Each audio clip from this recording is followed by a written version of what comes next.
The last time anyone saw Brooke Lawson, she was dancing barefoot in the mud at Midnight Valley Music Fest, arms in the air, face lit by stage lights. Dozens of photos, hundreds of witnesses. Then she was gone. No one saw her leave. No calls, no sightings, not even a shoe left behind. And 5 years later, her wristband still shows up in Lost and Found every single year. Into cinematic true crime, whether it's haunting fiction or real-life disappearances finally cracked. Subscribe now and tap the bell. Missing Shadows brings the darkest mysteries to light. Brooke Lawson wasn't famous. She didn't crave the spotlight. She was the kind of girl you noticed in pieces, the sunflower tattoo on her wrist, the way she hummed to herself when nervous, the habit of tying her hoodie strings into perfect little bows.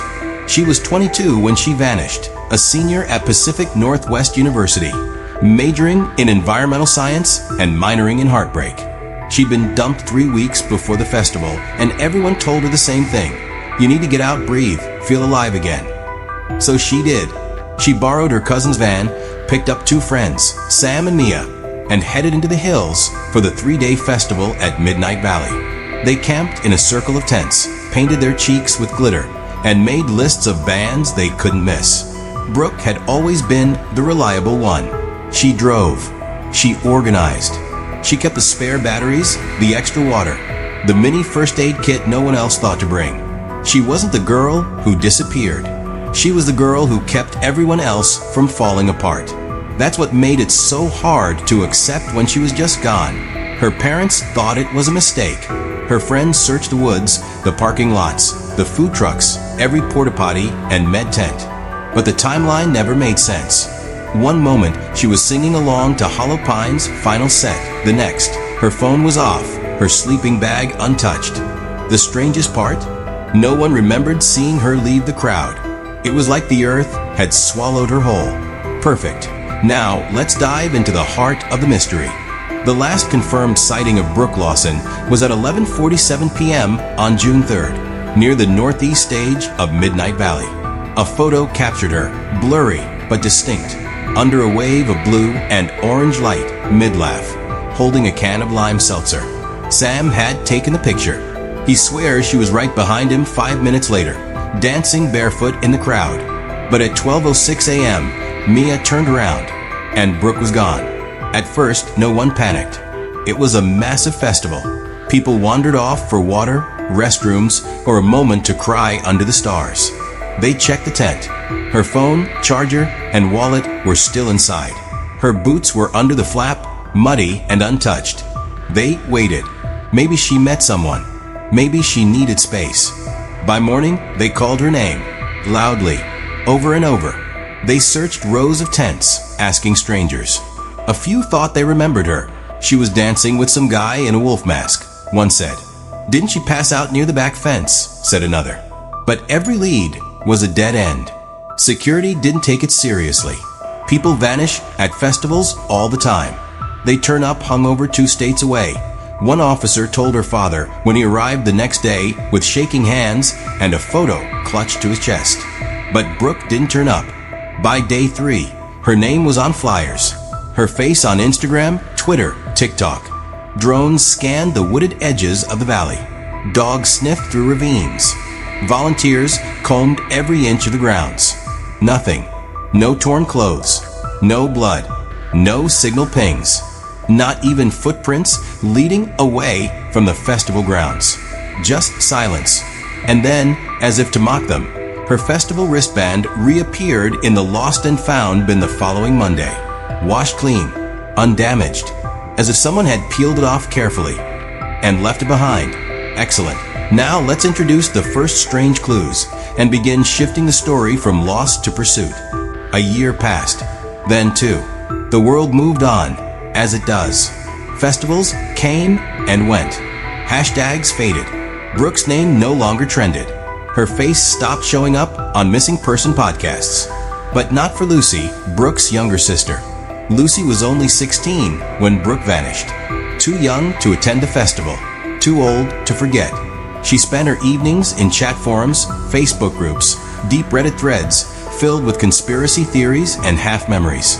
She knew most were garbage, but she read them all. Then, in year 3, something strange happened. A user named WolfEyes88 posted a photo in a private group.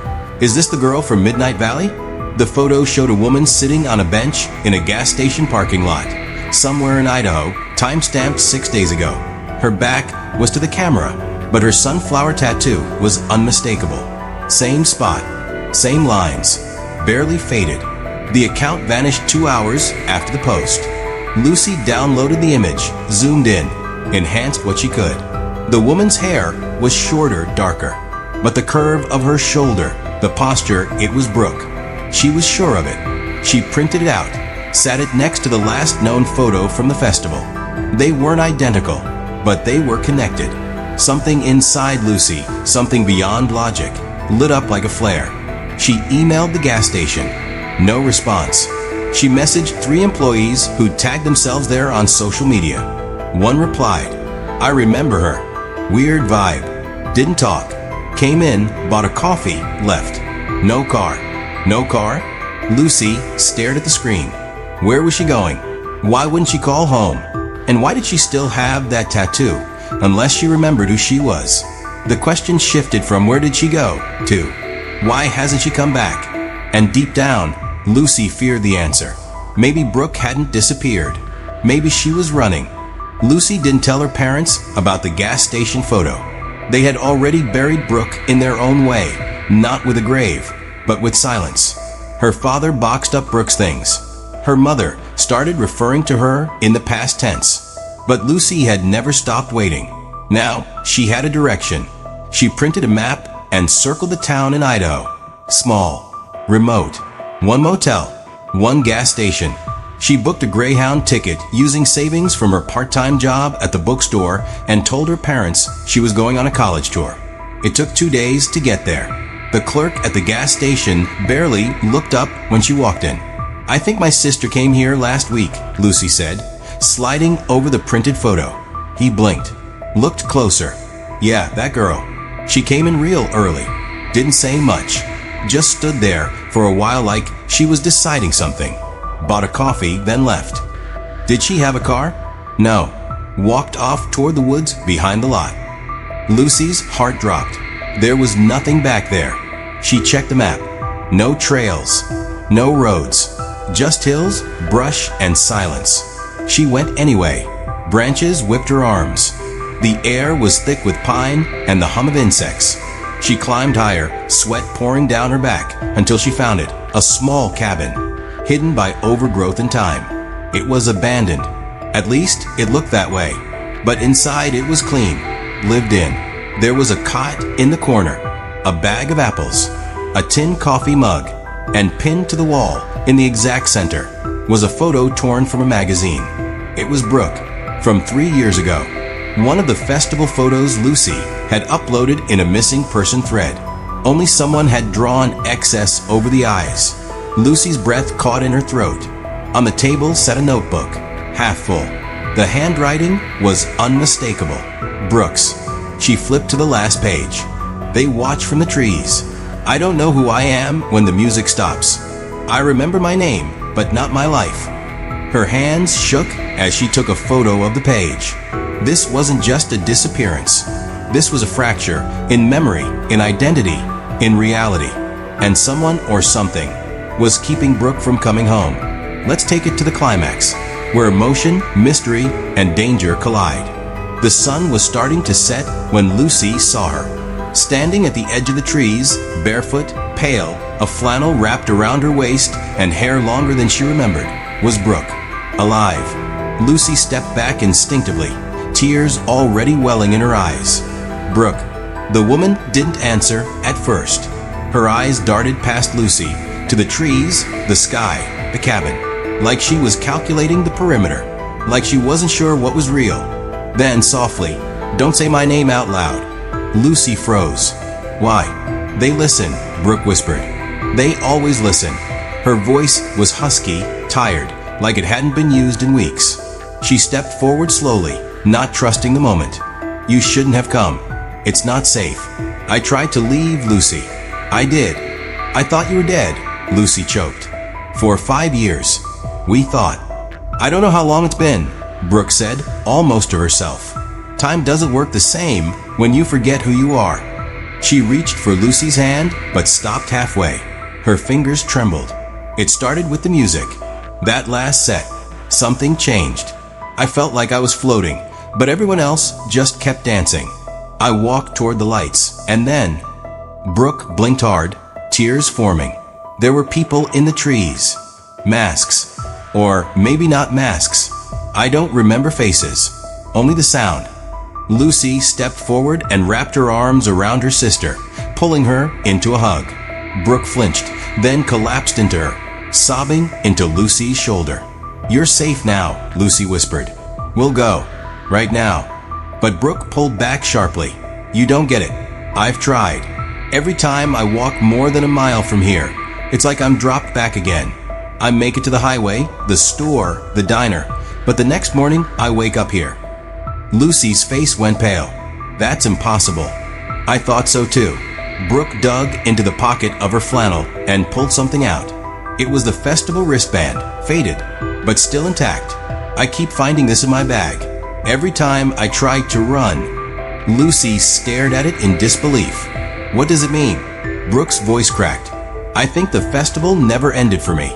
And somewhere deep in the trees, as night crept in, the faint echo of music began to play. They stayed in the cabin that night. Lucy barely slept, not because of fear, but because she was afraid if she blinked too long, Brooke might vanish again. She kept checking to make sure her sister was real, alive, still breathing. Brooke sat by the window, humming a tune Lucy didn't recognize, low, soft, eerie. It felt almost familiar, like something you hear in a dream and forget by morning. By sunrise, Brooke was already lacing up her boots. "We have to try again," Lucy said. "We'll go together. This time, we won't stop, whatever happens." Brooke looked exhausted, but nodded. They walked. 1 mile, 2, past the trees, the brush, until they reached the road. The wind blew cold, though it was June. Lucy turned to her sister. "We made it. You're free." But Brooke wasn't smiling. She was staring ahead, eyes wide, lips trembling. Lucy followed her gaze. Across the road stood 3 figures, perfectly still, not moving, faces obscured by strange, deer-like masks. Behind them, deeper in the woods, a faint glow pulsed, like festival lights in the fog. Brooke whispered, "They don't like it when I try to leave." Lucy grabbed her sister's hand. "Then let them not like it.